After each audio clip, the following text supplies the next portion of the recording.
Assalamualaikum warahmatullahi wabarakatuh. Salam sejahtera untuk kita semua. Nama saya Zulkifli, Magister Pendidikan. Saya mengajar di program studi PGSD STKI PLN Mindompu. Dan saya dipercaya untuk mengampu mata kuliah belajar dan pembelajaran. Adapun rencana pembelajaran semester, dan saya disuruh mengajar pada semester genap, semester 2 dengan bobot 3 SKS dengan capaian pembelajaran yang pertama, bertanggung jawab atas pekerjaan di bidang keahliannya secara mandiri. Yang kedua, menguasai konsep belajar dan pembelajaran yang mendidik. Yang ketiga, mampu menggunakan teknologi informasi dalam pembelajaran. Yang keempat, mampu merancang dan melaksanakan pembelajaran yang efektif. Adapun turunannya CPMK yang pertama, mahasiswa mampu menjelaskan konsep dasar belajar dan pembelajaran. Kedua, mahasiswa mampu menganalisis teori-teori belajar dan implikasinya. Yang ketiga, mahasiswa mampu menerapkan prinsip-prinsip pembelajaran yang mendidik. Dan yang keempat, mahasiswa mampu merancang pembelajaran berbasis teori belajar. Adapun materi pembelajaran, yang pertama, pengantar belajar dan pembelajaran. Kedua, teori-teori belajar. Ketiga, faktor-faktor yang mempengaruhi belajar. Yang keempat, gaya belajar peserta didik. Kelima, prinsip-prinsip pembelajaran yang mendidik. Keenam, pendekatan strategi, model, metode, dan teknik pembelajaran. Ketujuh, perencanaan pembelajaran. Kedelapan, penggunaan teknologi dalam pembelajaran. Kesembilan, evaluasi pembelajaran. Dan yang ke-10, refleksi dan pengembangan pembelajaran. Adapun metode yang digunakan sesuai dengan materi yang diajarkan, bisa menggunakan metode ceramah, diskusi, tanya jawab. Kemudian model yang digunakan tergantung pada materi juga, bahwa bisa menggunakan model inquiry, cooperative learning, PBL maupun PZBL. Adapun referensi yang saya gunakan dapat dilihat sebagai berikut. Demikian pengantar dari saya. Wassalamualaikum warahmatullahi wabarakatuh. Assalamualaikum warahmatullahi wabarakatuh. Waalaikumsalam warahmatullahi wabarakatuh. Gimana kabar semuanya? Alhamdulillah, semoga pembelajaran hari ini kita bisa ikuti secara seksama dan bisa kita ambil hikmah. Amin. Kemudian sebelum kita lanjut pada mata pelajaran kita, mata kuliah kita, sebaiknya kita harus berdoa dulu. Jadi kepada satu orang untuk memimpin doa. Sebelum kita mulai mata pembelajaran, mari kita berdoa menurut kepercayaan kita masing-masing. Berdoa mulai. Berdoa selesai. Oke, baik. Bahwa hari ini kita akan lanjut pada materi kita. Dengan sebaiknya kita absen dulu. Siapa yang akan hadir agar kita bisa lihat lebih. Ketua tingkat, siapa saja yang tidak hadir? Ada 3 orang, Pak. Siapa Atas saja? nama Arina Widya Kamania, Susaksi, dan Taufik. Arina, terus? Susaksi, sama Taufik. Taufik. Oke, ada 3 orang yang tidak hadir.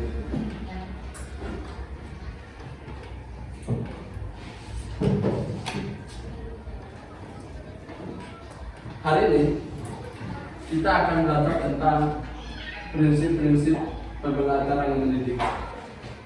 Sebelum kita lanjut pada materi ini, kita akan mereview kembali materi yang telah kita pelajari pada pertemuan sebelumnya tentang gaya-gaya belajar dan implikasinya. Berangkat dari itu, saya ingin bertanya. Kemarin kita telah belajar ada 4 tipe gaya belajar. Yang pertama, siapa yang bisa jawab? Oke, Amina. Gaya belajar visual. Gaya belajar visual itu lebih mudah melalui menggambar, grafik, peta, sama video. Oke, gaya belajar yang kedua, siapa yang bisa jawab? Oke, bentar. Oke, bentar. Itu gaya belajar auditori, yaitu lebih mudah memahami materi lewat mendengarkan penjelasan, diskusi atau audio. Oke, gaya belajar auditori lebih kepada mendengarkan suara, baik lewat radio, diskusi, HP maupun televisi. Itu adalah bagian dari gaya belajar auditori. Kemudian gaya belajar yang ketiga, siapa yang bisa jawab? Oke, silakan. Yang ketiga yaitu reading writing, di mana siswa lebih suka membaca teks dan menulis catatan untuk memahami informasi. Oke, gaya belajar reading ataupun writing. Gaya belajar membaca atau menulis. Siswa lebih suka membaca ataupun menulis. Itu tipe gaya belajar yang ketiga. Kemudian tipe gaya belajar yang keempat. Oke, silakan. Belajar kinestetik, Pak. Belajar kinestetik apa ya? Kinestetik belajar dengan cara praktik, langsung aktivitas fisik dan pengalaman nyata. Oke, ini menarik. Belajar kinestetik, belajar langsung dengan pengalaman nyata di kehidupan kita sehari-hari. Itu lebih bermakna, lebih yang kepada sesuai dengan kebutuhan siswa. Berikan aplaus kepada yang pas. Oke, baik. Kita akan masuk pada prinsip-prinsip pembelajaran yang ini. Sebelum saya menjelaskan lebih jauh, siapa yang bisa sesuai dengan pandangan adik-adik mahasiswa? Apa sih prinsip-prinsip pembelajaran yang mendidik? Siapa yang bisa? Oke, silakan. Adalah ketentuan atau norma yang harus diperhatikan oleh pendidik supaya pembelajaran berjalan efektif dan mencapai tujuan. Oke, yaitu adalah ketentuan ataupun norma yang akan menjadi tolak ukur siswa dalam proses belajar mengajar. Itulah prinsip dasar. Dan kita akan lihat apa itu prinsip-prinsip pembelajaran yang mendidik. Memahami prinsip pembelajaran yang mendidik. Prinsip pembelajaran merupakan kaidah ataupun dasar-dasar yang menjadi pedoman dalam melaksanakan dan mengevaluasi pembelajaran agar berlangsung secara efektif, efisien, sesuai dengan kebutuhan siswa. Di sini sudah menjelaskan, sebelum kita mulai pembelajaran, kita harus merancang, harus membuat perangkat pembelajaran sebagai pedoman ataupun normal bagi seorang pendidik untuk mengajarkan kepada siswa. Kita harus merancang. Setelah merancang, kita akan mempraktikkan ataupun melaksanakan seperti yang kita belajar hari ini. Ini adalah bentuk bagaimana mempraktikkan ataupun mengajarkan perangkat yang telah kita persiapkan. Setelah itu, baru kita evaluasi. Evaluasi materi yang telah kita ajarkan. Sejauh mana siswa ataupun kalian memahami materi yang telah disampaikan oleh guru ataupun saya sendiri, seperti itu. Nah, disitulah baru kita akan melihat apakah efektif, efisien, sesuai dengan kebutuhan siswa atau bagaimana. Itulah bagaimana kita memahami tentang prinsip-prinsip pembelajaran. Kemudian, kalau kita mengacu kepada pandangan Harmawati dan Danianto pada tahun 2025, mereka mengatakan bahwa prinsip ini esensial untuk memastikan bahwa pembelajaran berjalan secara efektif dan efisien serta mampu memenuhi kebutuhan perkembangan peserta didik di berbagai jenjang pendidikan. Artinya bahwa mereka menegaskan supaya proses pembelajaran itu berjalan efektif dan efisien sesuai kebutuhan siswa dalam proses kegiatan belajar mengajar. Itulah penegasan dari pandangan Harmawati dan Danianto. Kita lanjut. Kita lihat ada prinsip-prinsip pembelajaran yang mendidik, ada 7 aspek. Yang pertama tentang berpusat pada peserta didik, kedua interaktif dan komunikatif, ketiga inspirasi dan memotivasi, keempat menyenangkan, namun menantang. Kelima, relevan dengan kehidupan nyata, yaitu mengembangkan potensi dan karakter. Yang ketujuh, memanusiakan manusia. Ini menurut Rahmawati dan Daryanto. Oke. Saat ini melihat bagaimana pandangan teman-teman mahasiswa tentang 7 aspek prinsip-prinsip ini. Saya minta kepada mahasiswa, siapa yang bisa menjelaskan prinsip pembelajaran yang pertama yang berpusat kepada peserta didik? Oke, silakan. Untuk Pusat pada peserta didik adalah pendekatan pembelajaran yang mengutamakan peserta didik di pusat kegiatan dan belajar. Oke, bagus.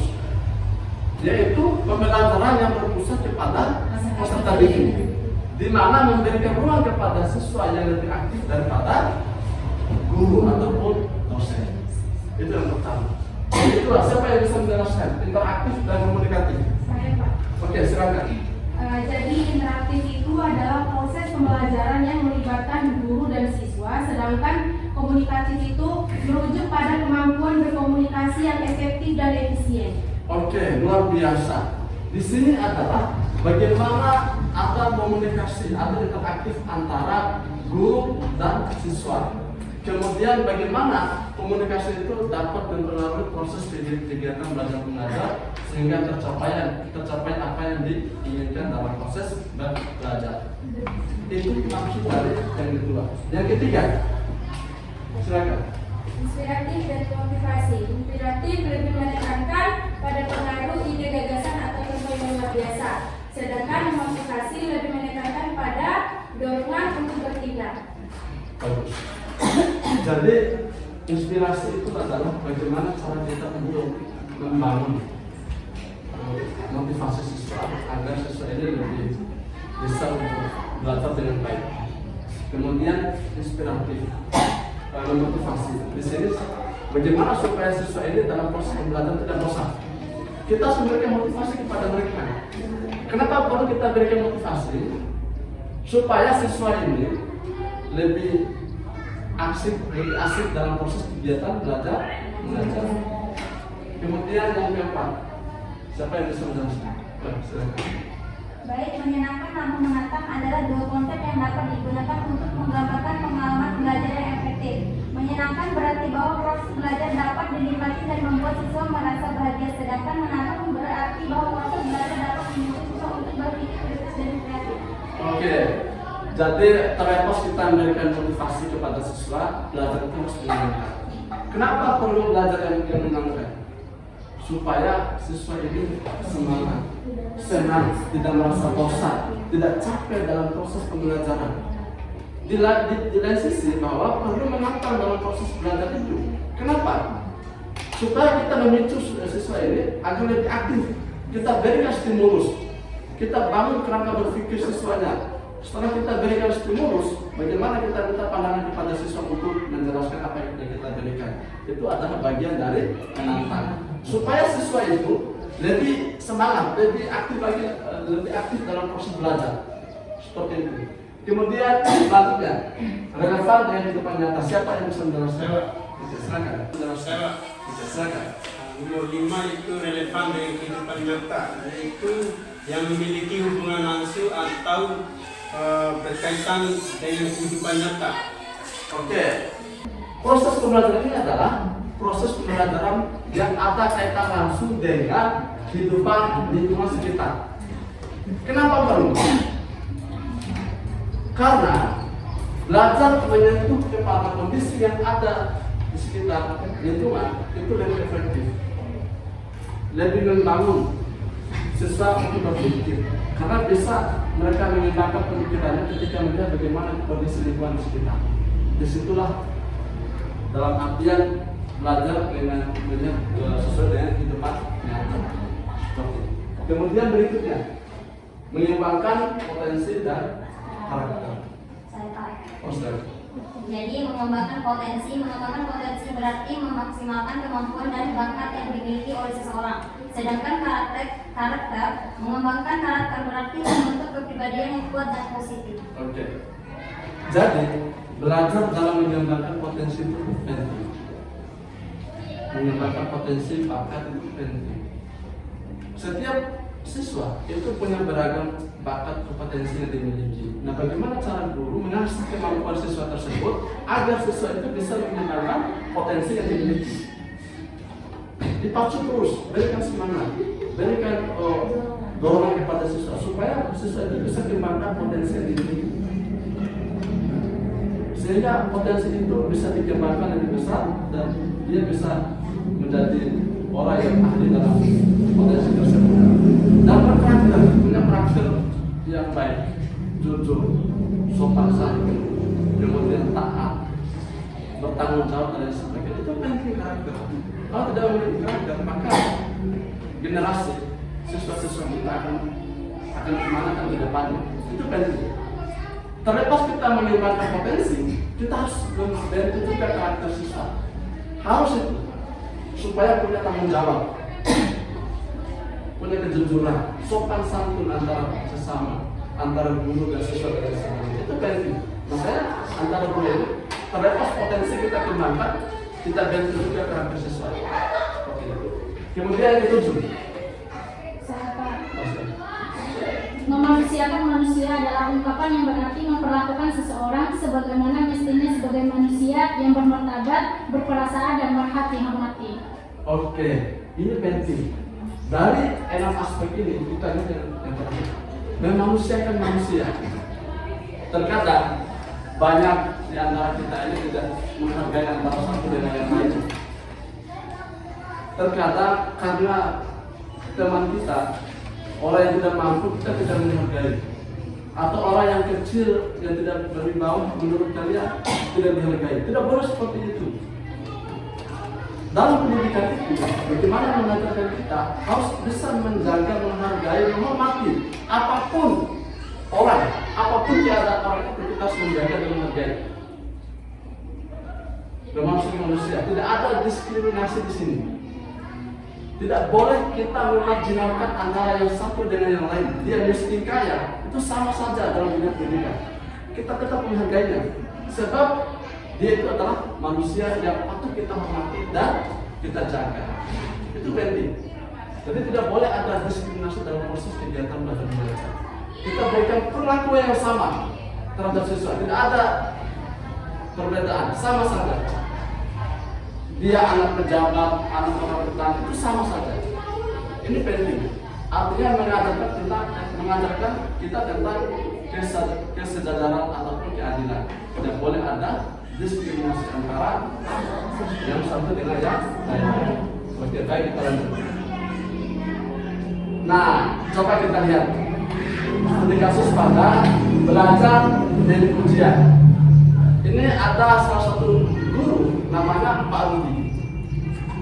Coba kita baca ini. Saya minta satu orang teman-teman untuk membaca ini. Ada 4 poin studi kasus belajar dan ujian. Satu orang saya minta kepada Lena Sari ya. Coba bahasa kasih besar ini. Studi kasus belajar dan ujian. Pak Rudi mengajar dengan metode ceramah. Fokus hanya pada pencapaian nilai ujian. Tidak ada aktivitas diskusi atau refleksi.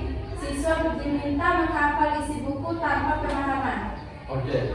Ini Pak Rudi. Kita melihat bagaimana studi kasus ya. Yang pertama itu Pak Rudi mengajar dengan metode ceramah. Ceramah itu adalah lebih kepada Pak Rudi yang memberikan, yang mengajar, yang lebih banyak bicara daripada siswa. Yang kedua, fokus hanya pada pencapaian nilai ujian. Dalam artian lebih kepada kognitif kemampuannya, lebih kepada menghafal konteks materi ujian saja, tidak lebih kepada yang lain seperti psikomotor maupun afektif, sikap maupun keterampilan, lebih kepada kemampuan kognitif. Kemudian tidak ada aktivitas diskusi ataupun refleksi, tidak ada interaksi ataupun diskusi, ataupun mengevaluasi kembali refleksi terhadap materi yang disampaikan. Itu tidak ada. Kemudian yang terakhir, siswa diminta menghafal isi buku tanpa pemahaman. Diminta menghafal. Coba buka buku teks, coba hafal itu. Itu materi yang akan digunakan pada ujian. Karena pada konteks itu saja yang diajarkan oleh Pak Rudi. Nah, bagaimana situasi dan akibatnya. Coba kita cek dari studi kasus ini. Kita perhatikan. Situasi dan akibat. Yang pertama, siswa pasif dan berdosa. Kedua, kata dua. Ketiga,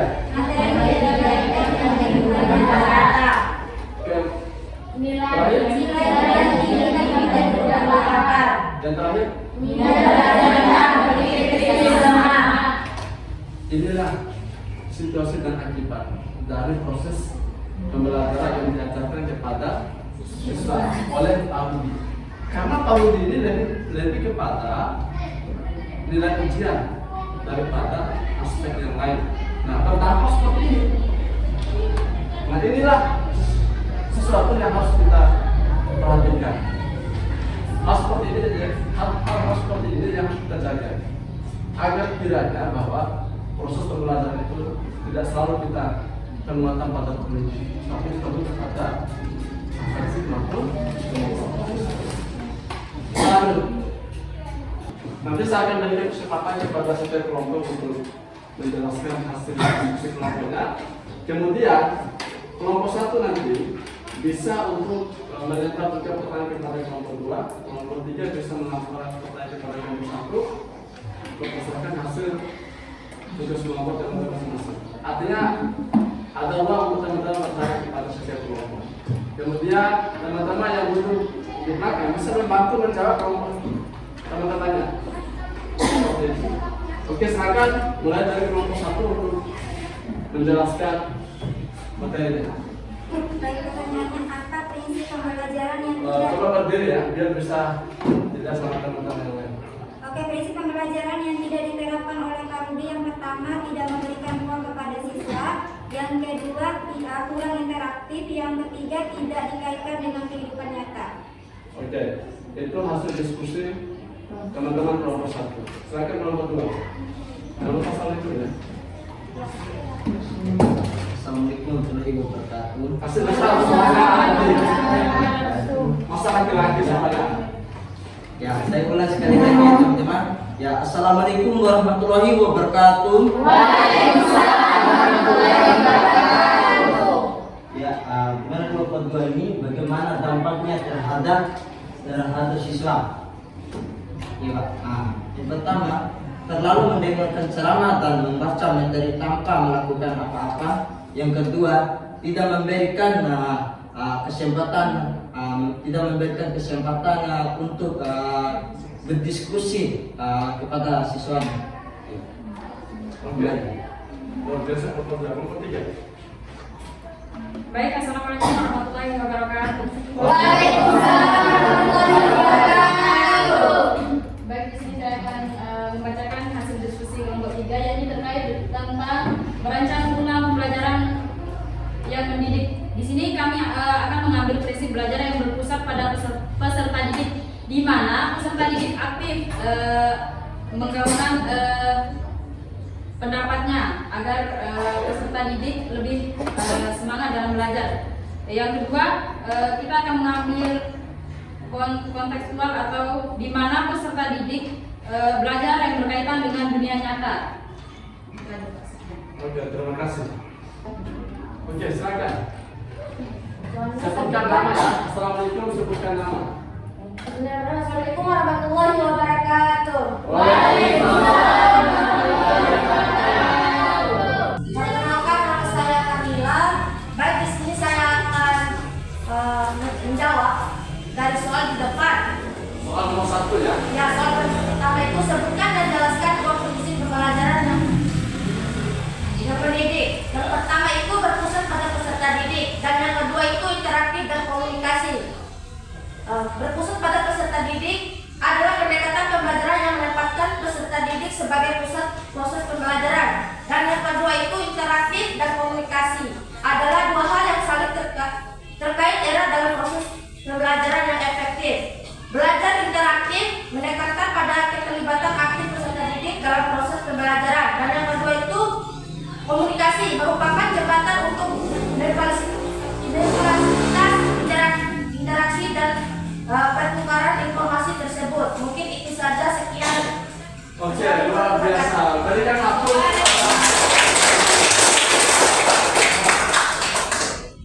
Kemudian yang kedua, siapa yang mau menjawab? Saya, Pak. Oke. Siapa namanya? Sebutkan namanya ya. Ya, Pak. Assalamualaikum warahmatullahi wabarakatuh. Perkenalkan, nama saya Sudati. Di sini saya akan menjawab pertanyaan nomor 2. Jelaskan makna dari prinsip pembelajaran yang berpusat pada peserta didik atau student center. Adalah makna dari prinsip pembelajaran yang berpusat pada peserta didik adalah guru memberikan ruang yang lebih aktif kepada peserta didik dalam proses belajar mengajar. Baik, mungkin itu saja. Assalamualaikum warahmatullahi wabarakatuh.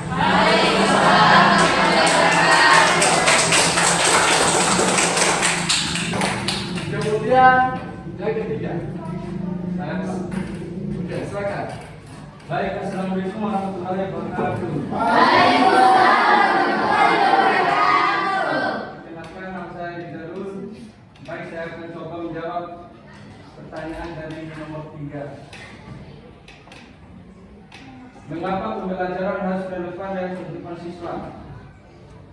Pembelajaran yang relevan dengan kehidupan siswa sangat penting karena dapat meningkatkan minat belajar siswa dan dapat membantu siswa memahami materi dengan lebih baik. Baik, itu saja. Oke, luar biasa. Tadi kita sudah mendengarkan secara seksama jawaban yang disampaikan oleh teman-teman yang tadi, bahwa begitulah apa yang disebutkan dengan prinsip pembelajaran yang mendidik, kemudian pembelajaran berpusat kepada siswa, kemudian mengapa pembelajaran harus relevan dengan kehidupan nyata siswa. Kita memberikan ruang kepada siswa supaya siswa lebih aktif dalam proses kegiatan belajar mengajar. Harus seperti itu. Biarkan siswa lebih mengembangkan kompetensinya dan guru hanya memfasilitasi saja. Nah, disitulah kita memaknai proses kegiatan belajar mengajar lebih kepada student. Kemudian yang terakhir adalah bagaimana kita harus kaitkan dengan kehidupan nyata yang relevan dalam kehidupan nyata. Artinya bahwa supaya siswa itu lebih memahami kondisi kontekstual yang terjadi dalam kehidupan nyata sehingga diinformasikan, dikaitkan dengan kehidupan di dalam ruang kelas. Sehingga disitulah siswa bisa menjelaskan, menguraikan apa kondisi-kondisi yang terjadi dalam kehidupan nyata. Sehingga disitulah pembelajaran lebih bermakna, sehingga siswa lebih memahami konteks yang terjadi sesungguhnya di lapangan. Seperti itu. Dan sebelum kita akhiri pertemuan kita, ada tugas di rumah untuk mahasiswa. Tugasnya adalah perhatikan yang di bawah. Buatkan skenario pembelajaran pendek, cukup 1 halaman. Dikumpulkan untuk pertemuan berikutnya. Buatkan 1 halaman, skenario pembelajaran pendek 1 halaman. Dikumpulkan pada pertemuan berikutnya, kemudian nanti saya akan suruh beberapa mahasiswa untuk masuk ke depan memberikan skenario pembelajaran yang diajarkan. Ya. Tulis tangan atau bisa diketik, Pak? Bisa tulis tangan, bisa diketik. Bisa ditulis tangan dan bisa diketik, sehingga nanti teman-teman semuanya kumpulkan ke saya. Nanti saya akan pilih siapa yang akan maju di depan untuk menskenariokan, mengajarkan dari hasil tugas yang diberikan ini. Sehingga kita akan bisa evaluasi mana yang kurang, mana yang harus kita perbaiki, sehingga ke depan teman-teman lebih siap untuk mengajar siswa ketika sudah selesai dalam proses pembinaan di S1. Demikian pertemuan kita pada kesempatan ini. Apakah ada yang mau bertanya sebelum kita akhiri pertemuan ini? Tidak ada. Kak. Oke. Kalau tidak ada, kita tutup pertemuan kita ini. Wassalamualaikum warahmatullahi wabarakatuh. Waalaikumsalam warahmatullahi wabarakatuh.